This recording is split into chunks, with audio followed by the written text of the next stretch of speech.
Bonjour à tous, moi c'est Laure de la chaîne Allo Maman et aujourd'hui on se retrouve pour parler du séjour à la maternité, plus exactement comment passer un bon séjour à la maternité puisque qui dit accouchement dit forcément séjour à la maternité qui peut varier 3, 5, 7 jours suivant votre accouchement, si c'est un accouchement par voie naturelle ou si c'est un accouchement par césarienne.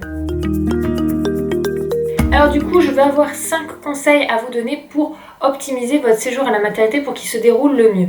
Le premier, via vos cours de préparation à la naissance, vous avez le droit à une visite de la maternité et je vous recommande de la faire si c'est votre premier enfant, si c'est la première fois que vous allez dans cette maternité, pour tout simplement déjà savoir dans quel environnement vous allez passer vos premiers jours avec votre enfant. C'est important pour pouvoir tout simplement savoir où se trouve chaque endroit, quel endroit est l'espace de change, quel endroit vous allez pouvoir laver votre enfant, comment tout est organisé parce que ça va tellement être nouveau pour vous votre rôle de maman que si vous avez déjà pu voir un petit peu comment vous allez vous organiser, et ben ça va vous permettre de passer ce séjour de façon plus sereinement.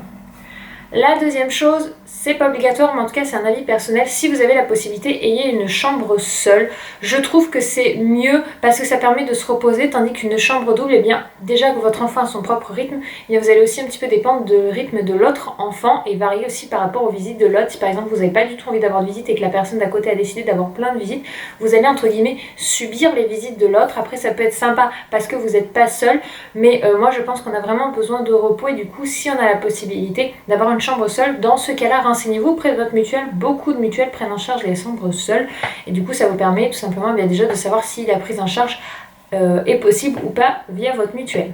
Le troisième conseil que je peux vous donner, c'est limiter vos visites. Vraiment, c'est important. Je sais qu'on a énormément envie de présenter son enfant, mais limiter à la famille proche, les grands-parents, les frères, les sœurs, les amis très proches, voir si possible même les faire attendre après le séjour à la maternité parce que je vous assure qu'avoir même 3-4 visites dans une journée, c'est épuisant.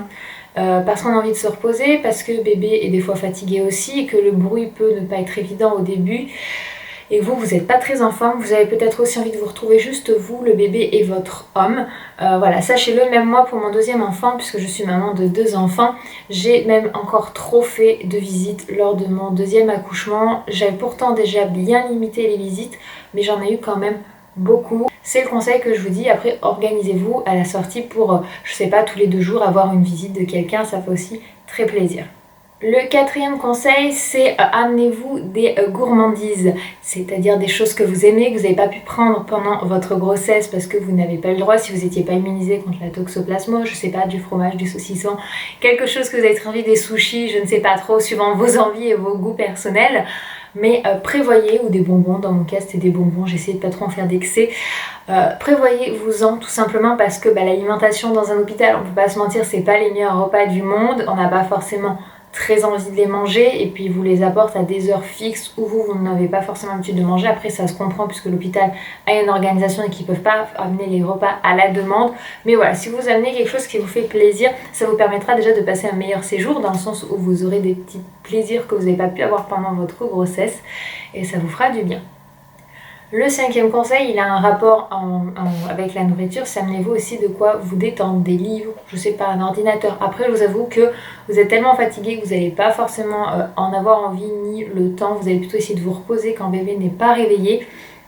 Mais voilà, amenez des choses pour vous occuper parce que des fois, vous vous ennuyez un petit peu parce que vous vous promenez pas trop, parce que vous restez dans votre chambre en fait, tout simplement. Voilà, pour moi, c'est les meilleurs conseils que je peux vous donner pour passer le meilleur séjour. Pensez-y que vous allez être fatigué, que vous avez envie de vous reposer, de vous détendre, de profiter surtout de vos premiers instants avec votre nouveau-né, de vous découvrir, de vous appréhender, d'essayer de prendre un début de rythme parce qu'il faut un certain temps pour prendre un rythme avec un enfant, apprendre à reconnaître ses pleurs, ses expressions, qu'est-ce qu'il veut, est-ce qu'il a faim, est-ce qu'il est juste pas bien. Tout ça, ça prend du temps et pour ça, vous avez besoin d'être au calme et juste vous et votre enfant ou vos proches. Et voilà, d'où pourquoi aussi limiter les visites, c'est parce que c'est votre moment à vous, c'est vos premiers instants avec votre enfant et voilà, vous allez avoir envie d'en profiter. J'espère que mes conseils vous auront aidé. D'ailleurs, si vous aussi vous êtes déjà maman, n'hésitez pas à me dire en commentaire les conseils pour passer le meilleur séjour possible à la maternité de façon à ce que ça se déroule dans les meilleures conditions. Moi, je vous dis à très vite dans une prochaine vidéo sur la chaîne Doctissimo Maman. Je vous envoie plein de bisous. À bientôt!